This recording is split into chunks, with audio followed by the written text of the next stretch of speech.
반갑습니다. 우리 성경 여러분 반갑고요. 잘 오셨습니다. 더러 이렇게 우리가 공부를 하다가 아니면 경전을 읽다가 또 문도 생각할 때 우리의 역사 속에서 서로 교류되는 것은 없었을까 생각을 저는 합니다. 그런데 부처님의 말씀 가운데에서 설화라든가 전설 또는 일화 같은 걸 엮어놓은 그런 책들이 있는데 그 책에 나오는 내용하고 이솝 오화집에 나오는 이야기 같은 것들이 많더라고요. 여러분들 가지고 계신 제가 나눠드린 책 있죠? 한 번씩 선물한 거 166페이지 한번 펴시기 바랍니다. 우리 장병들은 책을 나눠드렸으니까 한번 166페이지 펴보십시오. 166페이지입니다. 거기 보면 부처님과 이솝의 만남이라고 되어 있습니다. 부처님과 이솝의 만남. 한 번째 같이 읽어가면서 보겠습니다. 우리가 사는 세상을 사바세계라고 하지요. 사바는 인도말인데 간인대라고 번역합니다. 견디고 또 견디되 견딜 수 없을 때까지 견디고 참고 또 참되 더 이상 참을 수 없는 데까지 참고 기다리고 또 기다리되 기다릴 수 없는 데까지 기다리는 삶이지요. 우리가 사는 세상은 이렇게 참고 견디고 기다리는 세상이라고 합니다. 공덕천과 흑암천이라는 두 자매에 얽힌 이야기를 아시는지요? 둘은 일란성 쌍둥이 자매인데 언니 공덕천이 가는 곳이면 동생 흑암천도 늘 따라다녔습니다. 일란성 쌍둥이라고 한다면은 난자가 하나인데 그게 이제 난자가 하나지만 수정난이 될 때는 역시 정자 하나가 들어가서 난자만 만납니다. 쌍둥이라고 해가지고 정자가 둘이 한꺼번에 들어가는 것이 아니라 정자도 하나만 들어갑니다. 그리고 난자도 하나가 만나는 거예요.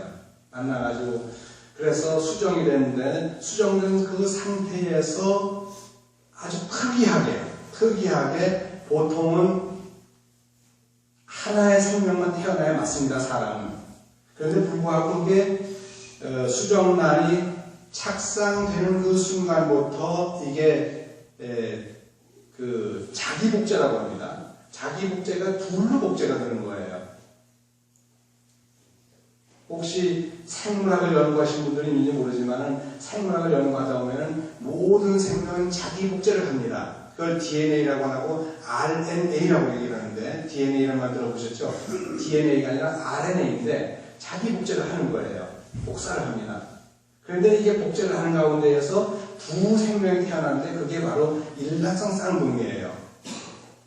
일란성 쌍둥이는 뭐냐면 난자가 한꺼번에 둘이 나오는 경우가 있어요. 여인의 몸속에서 난자가 두 개가 함께 나올 때에 그 두 개의 난자마다 정자가 한 마리씩 같이 만나가지고 두 개의 어떤 이 쌍둥이가 태어났는데 그걸 갖다 이란성 쌍둥이라고 한다면은 일란성 쌍둥이는 난자 하나, 정자 하나가 만난 거예요.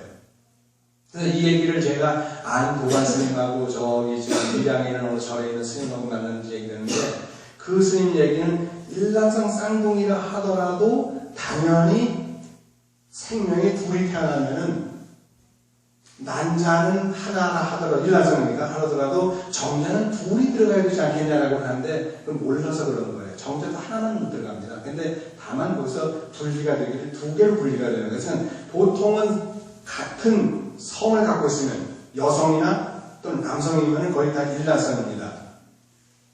그런데 남매가 태어날 경우가 있어요. 남매가 태어나는 경우는 거의 이란성 쌍둥이입니다. 근데 보통은 자매가 태어나거나 형제가 같은 성끼리 형제가 태어날 경우는 일란성 쌍둥이 가능성이 높죠. 여기서도 제가 그 얘기를 쓴 겁니다. 공덕천과 흑암천이라는 두 자매의 긴 이야기를 아시는지요? 둘은 일란성 쌍둥이 자매인데 언니 공덕천이 가는 곳이면 동생 흑암천도 늘 따라다녔습니다. 어느 날 공덕천의 미모에 끌린 사내가 그녀를 아내로 맞이하고 싶었습니다. 사내는 공덕천에게 예를 갖추어 정중하게 청혼했지요. 그런데 그녀는 조건이 있었습니다. 청혼 수락의 조건은 일란성 쌍둥이 동생 흑암천도 함께 받아들여야 한다는 것이었죠. 산은 한꺼번에 두 여인을 모두 얻게 되니 그보다 더 좋을 게 없었습니다. 산에는 흑암천은 보지도 않은 채 큰 괴의 수락을 했습니다. 조건 수락했습니다. 언니가 미모라면 동생도 당연히 미모일 거 아니야. 특히 일란성 쌍둥이라면 당연히 그렇지 않겠어요? 그래서 언니를 보면서 이 남자는 아마 동생도 쌍둥이니까 미인일 거야 라고 생각을 한 겁니다. 그런데 돌연변이라는 게 항상 있습니다. 지금도 우리 일란성 쌍둥이, 전세계 일란성 쌍둥이라도 돌연변이가 있습니다. 이건 제 얘기가 아니고 과학적으로 아주 증명된 이야기입니다. 그러니까 여기서 왜 일란성 쌍둥이인데 언니하고 동생의 얼굴 모양이 다르지? 성격이 왜 다르지? 라고 하더라도 그럴 수 있다는 얘기입니다. 그러니까 우리가 일란성 쌍둥이라면 우리가 지금까지 알려진 일반적인 예로는 똑같아야 돼. 생기도 똑같고 키도 똑같고 다 똑같아야 되는데 예외가 있어요. 혹시 여러분들이 만약에 생물학을 연구하게 되면 그 예를 알게 될 겁니다. 그런데 웬걸요? 천하의 미색인 언니 공덕천과 달리 흑암천은 천하의 박색이었습니다. 모습만 박색이 아니라 목소리도 엉망이었고 몸에서는 향기가 아니라 지독한 악취로 머리가 아팠습니다. 성품도 포악하고 질투가 심했으며 마음은 밴댕이 소갈머리였습니다. 그러나 한 발 늦었으니 청혼 요건에 이미 서명을 했거든요. 사내는 평생 후회의 삶을 살았습니다. 내가 왜 이 여인을 아내로 맞았을까? 그 공덕천만 딱 아내로 맞았는데 흑암천까지 맞고 보니까 너무너무 속상한 거예요. 맨날 질투하니까, 맨날 투덜거리고, 맨날 그러니까 속상한 거예요. 삶은 양면성을 갖고 있습니다. 우리는 늘 공덕천의 미모와 달콤한 목소리, 향긋한 채취, 고운 마음씨를 먼저 얘기하고 그 뒤에 흑암천의 또 다른 모습이 있음을 강조합니다. 그러나 다른 면에서 볼 수도 있지 않을까요? 박색의 흑암천에게서 미색의 공덕천을 보는 것입니다. 포악과 질투 뒤에 자기한 또 다른 곱고 아름다운 마음을요. 만약에 어떤 여인이 왔는데 아주 박색이었어요. 정말 못생기고 그런데 몸에서 냄새도 풀풀 나고 성격도 엉망이었는데 그 여인과 인연이 맺어졌어요. 그런데 그 여인이 얘기를 하면서 내 동생이 또는 내 언니가 쌍둥이가 있는데 내 쌍둥이 언니도 같이 그 아내로 맞아줄 수 있겠어요? 라고 했을 때 이 어떤 남자는 그 흑암천의 얼굴을 보면서 언니도 참 못생겼겠지? 성격도 못됐겠지? 라고 해서 그래서 수락을 했습니다. 인연법이라는 그럴 수 있거든요. 인연이라고 하는 거는 제 눈의 안경이라고 꼭 다 잘생긴 사람을 만나진 않습니다. 딱 만났는데 보니까 나중에 알고 보니까 언니가 너무너무 미인이거든. 그때는 횡재잖아요. 그때 횡재거든요. 그러니까 어느 쪽을 먼저 보느냐에 따라 가지고 우리가 불행하다고 느낄 수도 있고 어느 쪽을 먼저 보느냐에 따라서 행복이라고 느낄 수도 있는 것입니다. 그래서 보세요. 사바세계는 그렇다 치고 극락세계에도 비슷한 얘기가 있습니다. 바로 양수일신의 공명이라는 기이한 새입니다. 몸은 하나에 머리가 둘인 새 이름도 한 생명이라는 뜻의 공명이죠. 한 가지 문자, 목숨 명자입니다. 나는 평소 불도라는 생을 읽을 때 이 대목에서 생각을 멈추었습니다. 이소고아와 부처님 말씀이 어디 비슷할까? 동시이처를 동시에 각기 다른 장소에서 살아가는 분들이지만 서로 간에 영향이 있지 않았을까? 부처님이 이속보다 18년이나 연상이라면 북인도와 그리스 간에 거리가 조금 있더라도 이속이 부처님 말씀에서 나름대로 배움이 컸을 것 같은데 말입니다. 서가모니 부처님은 기원전 638년에 태어나셨고 그리고 이속은 기원전 620년에 태어난 거예요. 기원전이니까 18년 정도 부처님이 먼저 태어나신 거예요. 이속보다. 피곤하죠? 졸리죠? 졸음 안 와요? 졸음 안 와요? 그럼 잘 들어봐요. 18살 차이라고 하면 어때요? 나는 18살 때 잘 몰랐지만은 네팔이라든가 또는 인도라든가 아니면 동남아 쪽을 가게 되면, 아니면 아프리카 쪽을 가도 그렇지만은 18살 이전에 이미 장가를 많이 갑니다. 장가를 많이 가는 거예요. 그러면 보통 좋은 풍습이 있어요. 지금도 네팔이나 인도 이쪽으로 가면 좋은 풍습이 있거든요. 스리랑카, 캄보디아, 베트남 이런 쪽으로 가면 좋은 풍습, 우리보다 일찍 결혼을 해요. 나이가 한 34살 되면 벌써 할아버지야. 벌써 할아버지라니까요. 제 나이쯤 되면요, 벌써 증조 할아버지, 고조 할아버지쯤 됩니다. 내 나이쯤 되면은. 그런 경우가 있어요.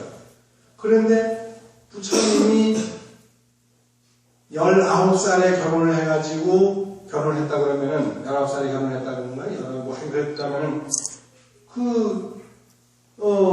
충분히 가능하잖아요. 18살에 결혼을 해가지고 19살에 낳았다면은, 충분히 이속 같은 그런 아들을 줄 수 있었다고요. 그런데, 부처님이 19살에 출가를 하셨거든요. 출가했는데, 그때 이미 나홀라가 태어났거든요. 나홀라가 아직 태어났거든요. 19살에 태어났다면 뭐예요? 16살에 결혼을 했다는 얘기거든, 부처님이. 그러면 이속과 같은 그런 아들이 있을 수 있는 거죠. 아마 나홀라하고 이속하고 나이가 같을지 모릅니다. 이제 그 얘기를 쓰는 거예요. 극락세계를 다루는 경전에서 이 불사람이 당연만큼 짧고 분명한 경전이 드문데, 인두 조심, 즉 사람의 머리에다가 새의 얼굴, 새의 몸이에요. 사람의 얼굴에다가 새의 몸을 가지고 있는 그런 그 인두 조심의 가름빈가와 양수일신 공명조 이야기며 공덕전 자매 이야기가 이속부화에서도 고스란히 전해지는 두 분의 보이지 않는 문화 연결고리가 분명히 있을 것으로 봅니다. 이속부화집에도 공명조와 같은 그런 얘기가 있는 거예요. 그런 얘기가 있습니다. 요즘과 달리 조본의 풍습이 강한 옛날 연 18년 영상은 적은 게 아닙니다. 부처님이 19세에 인도에서 결혼하셨고 그해 이솝이 그리스에서 태어납니다. 2자간 정도의 나이 차이인데 어떤가요? 나이 차이가 좀 적은가요? 그건 그렇고요. 가름빈가는 새와 괴를 같이 하는 공명조라는 새가 있다는 것은 가름빈가의 몇 가지 장점, 곧 인간만이 지닌 명석한 분의 표현 다양성에 인간의 언어, 세계인 항공기의 원천기술, 용이 지닌 기후, 환경의 조정 능력 등 이러한 장점과 달리 장단점을 함께 지니고 있음을 은근히 드러내려 하셨을 것입니다. 공명조는 머리가 2개예요, 새가. 몸뚱아리 하나입니다. 근데 가름빈가는 어떠냐면요. 가름빈가라고 하는 새가 있는데, 그거는 역시 대가리는 2개예요. 새 대가리가. 머리라고 하는 새 대가리가 2개인데 몸뚱아리가 하나예요. 그런데 재미있는 건 뭐냐면은 공명조는 새 종류예요. 그런데 가름빈가라고 하는 유명한 새가 있습니다. 그 새는 용의 종류입니다. 용. 그래서 이런 것 때문에 지금으로부터 1억 6,500만 년 전부터 1억 5천만 그 사이에 6,500만 년 전부터 1억 5천만 년 그 사이에 뭐가 있었냐면 시조새라고 하는 얘기가 있습니다. 시조새. 그래가지고 그것 때문에 2012년 몇 년 안 됐죠. 지금 올해가 2013년, 15년이니까 3년밖에 안 됐습니다만 2012년 6월 7일 날 2012년 6월 7일까지도 좀 남았죠. 몇 달 더, 한 달 반은 더 있어야 아마 만 3년이었는데, 그때 무슨 게 나왔냐면, 우리나라 교육부에서 창조과학회에 손을 들어준 게 있어요. 왜냐면, 시조새를 갖다가, 시조새가, 원래는 용이 먼저입니다. 용에서 새로 이렇게 변해가는 거예요. 근데 이것이 시조새를 보면서, 이 시조새는 원래 용이었는데, 공룡이 새로 변했다. 이게 과학자들이 얘기하니까 창조설을 얘기하고 있는 기독교계에서 뭐라냐, 어떻게 용이 새로 변하냐? 그건 말이 안 된다. 용의 조상은 용이고 새의 조상은 새이기 때문에 시조새가 용에서 온 것은 아니다. 그러니까 이건 진화론이기 때문에 진화론을 우리 받아들일 수가 없다. 그러니까 이 진화론이라고 하는 자체를 빼라. 그래가지고 과학교과서, 중학교 과학교과서에서 시조새를 뺀 적이 있습니다.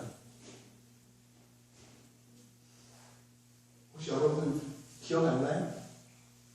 여러분 그 당시에 중학생은 아니셨겠지 물론 그때 아마 고등학생쯤 되셨겠지. 근데 그러한 일이 벌어진 거예요.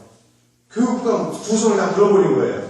어떻게 한 나라의 교육을 담당하고 있는 교육부가 우리나라 전체의 어떤 그런 모든 젊은이들의 교육을 담당하는 교육부가 그 기독교의 창조과학회 말한 몇 마디에 두 손을 들어버려가지고 시조세를 거기서 빼버린단 말입니다. 이런 엄청 어처구니없는 일이 어떻게 있을 수 있어요? 미국이라고 하는 그 엄청난 나라, 미국은 기독교 국가입니다.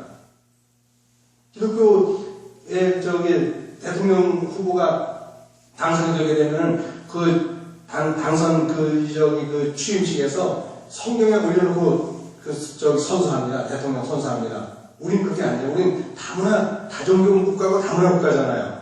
근데 기독교는 기독교 국가입니다. 그렇게 기독교 국가인 미국에서도 그런 짓거리는 안 하는데 우리나라는 그런 짓을 한 거예요.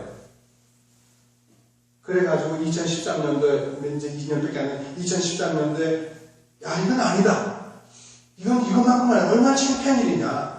그래가지고 전 세계 떠들썩했습니다. 그래가지고 떠들썩했 어떻게 대한민국이라고 하는 다종교 사회에서 저렇게 기독교한테 두 손을 드냐. 교육과. 그래 난리가 난 거예요. 아는 사람은 알아요. 저 같은 경우는 제가 과학에 관심이 있으니까 압니다. 그래가지고 결국은 교육부에서 아니다.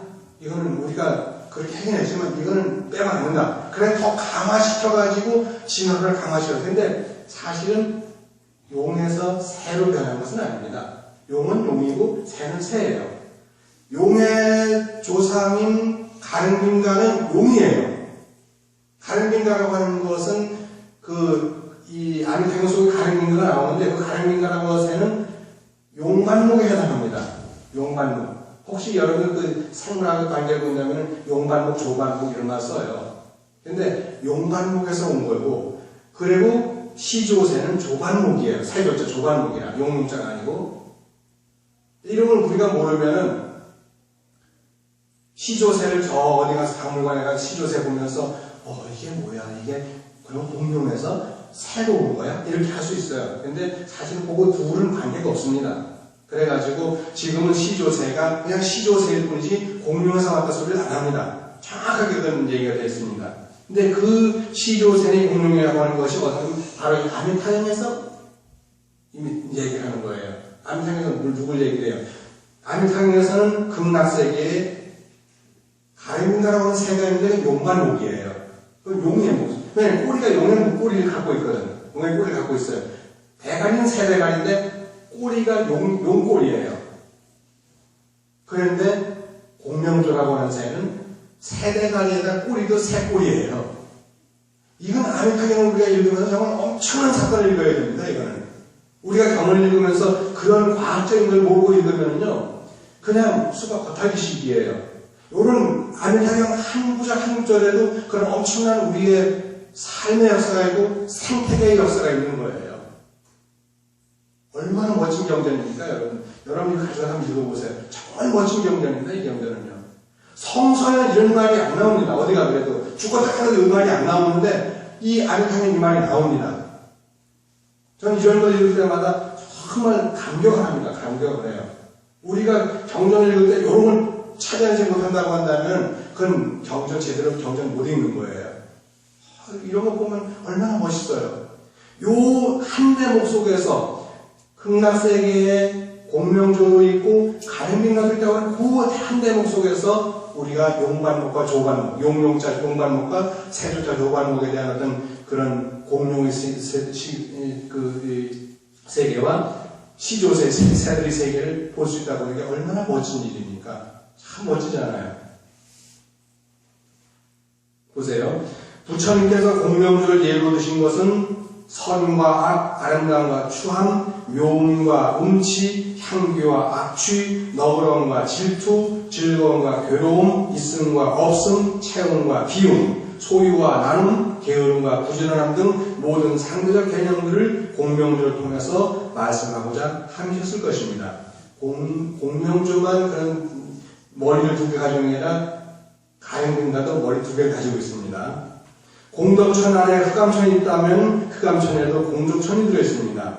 극락세계에는 어떠한 괴로움도 없이 오직 즐거움만 받기에 극락이 한다고 앞에서는 분명히 말씀하셨는데 바로 극락에 공명조가 있습니다. 극락은 오직 즐거움밖에 없다고 하는데 실은 그 극락세계에 새가 있다는 얘기입니다.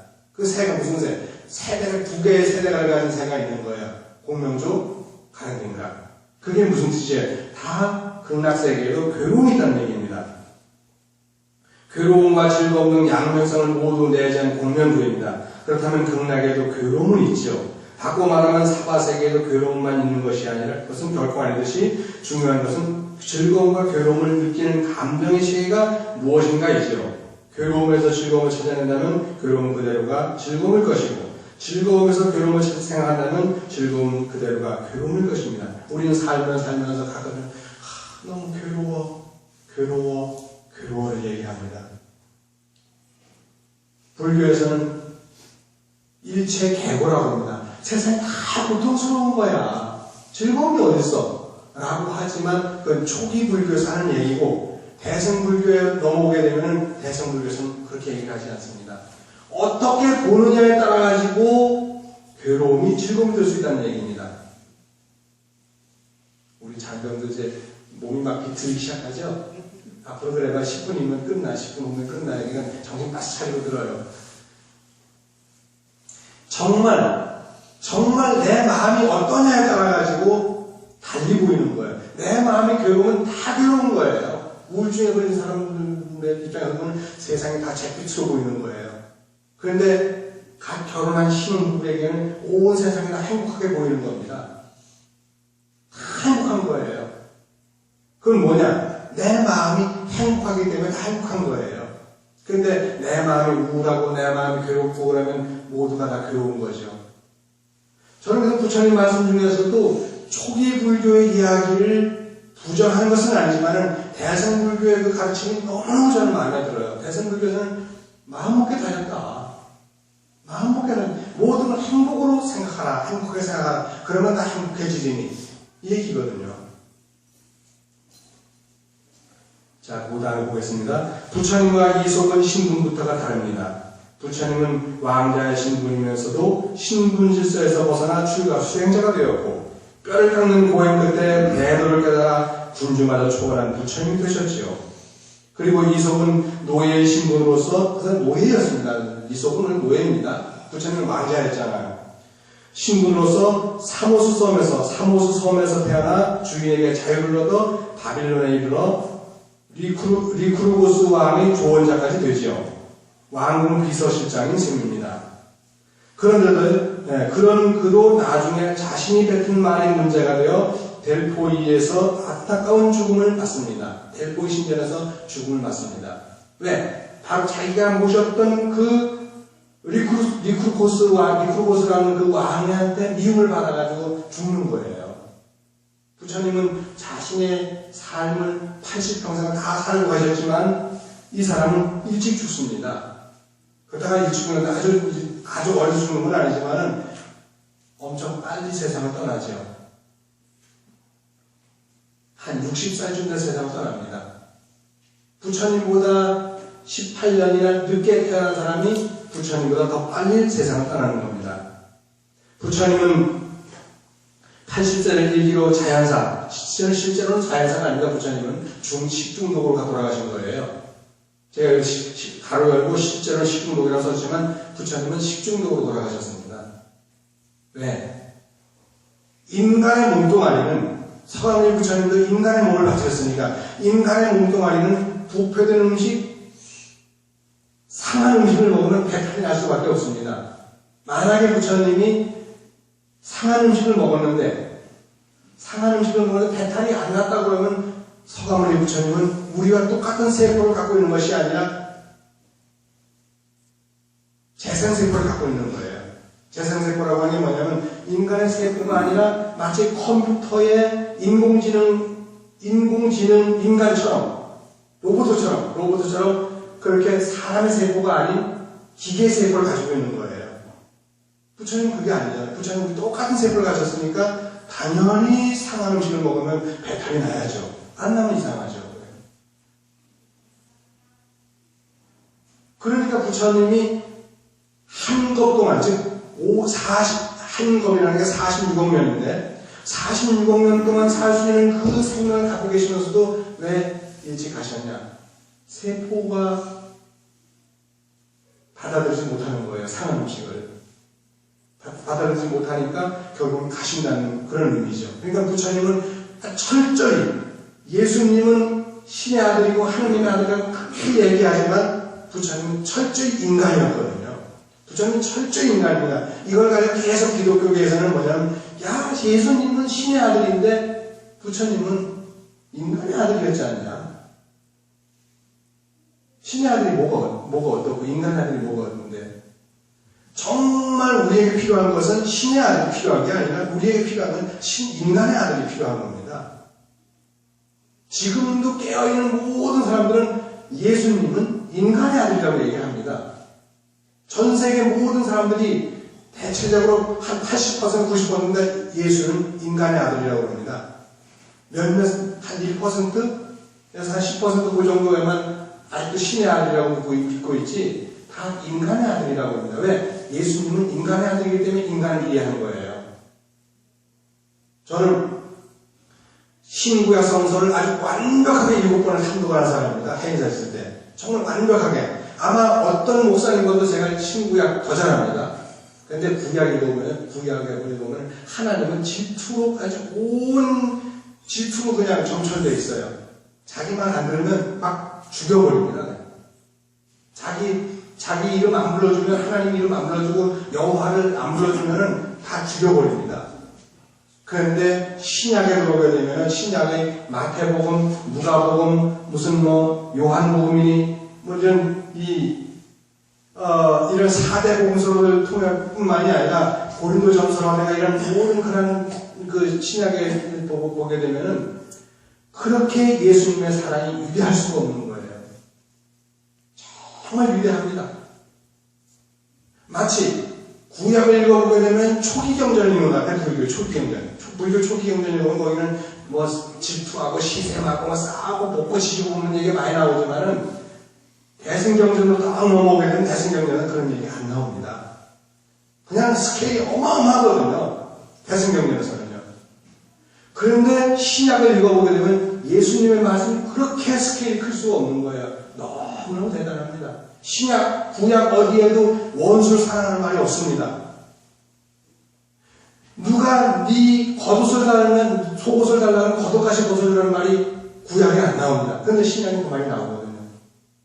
누가 너의 속옷을 달라고 하면 너는 겉옷까지 벗어줘라. 원수를 사랑하라. 이건 신약에만 나오는 거예요. 예수님 말씀이면 가능한 거예요. 그 이전 구약에서는 전혀 그런 게 안 나옵니다. 하나님이 전행하는, 하나님이 막 전 세계를 가지고 그냥 온 우주를 지 멋대로 나누지 하던 그때에는 안 나옵니다. 그런데 예수님이 딱 태어나가지고 그 구약을 실천하고 태어났을 그때 예수님의 삶에서는 그런 게 한마디도 안 나옵니다. 너무너무 멋진 분이죠. 예수님은 완벽한 인간이었거든요. 인간이었기 때문에 인간을 사랑할 수 있는 마음이 있는 거예요. 하나님은 인간이 아니니까 인간을 사랑할 줄 몰라요. 솔직히. 만약에 세월호 사건 때 그렇게 엄청난 사람이 죽었다고 한다면 예수님 같은 이런 그런 분이었다면 아마 하나님이 예수님 같은 마음을 가졌다면 다 살렸을 거예요. 전지전능을 다 살렸을 거예요. 근데 하나님은 질투가 많기 때문에 안 살린 거예요. 여러분들 기독교를 혹시 알고 싶으면 제대로 보려면 정말 그리스도를 가르치면 알아야 돼요. 부교, 기독교의 그 카톨릭 얘기가 아니라 개신교의 이야기를 제대로 이해해야 됩니다. 근데 실제로 요즘은 우리 개신교가 더 배타적이긴 하죠. 더 배타적이에요. 오히려 캐톨릭은 얼마나 포용성이 있습니까? 포용성 많거든요. 여기서 보면은 왕자의 신분에서 벗어났기에 생사까지 뛰어넘어 되레 아름다운 인면을 맞았는가 하면 신분 상승을 통해 왕의 곁에서 왕의 신분에 버금가는 자리까지 올라갔었지만 그로 인해 슬픈 죽음을 맞기도 합니다. 누가? 이솝과 부처님의 비교입니다. 부처님은 왕자의 신분이었고 그에게 장차 주어질 왕의 자리를 서슴없이 던져버린 행동이 엄청난 이벤트로 인해 부처님의 명성은 널리 알렸지요. 게다가 깨달음을 얻어 부처님이 되셨으니 비록 SNS가 발달하지 않다 하지만 하지만 부처님의 이야기는 인도를 넘어 중동을 거치고 유럽까지 단숨에 전했을 것입니다. 그리고 부처님의 이야기에서 이솝은 영향을 받았을 것입니다. 워낙 위대한 분이었기 때문에 부처님의 말씀이 오늘날처럼 이 에센스를 발달하지 않았어도 인도에 이런 분이 있었다. 그냥 바로 퍼져나갑니다. 옛날도 퍼져나갔을 거라고요.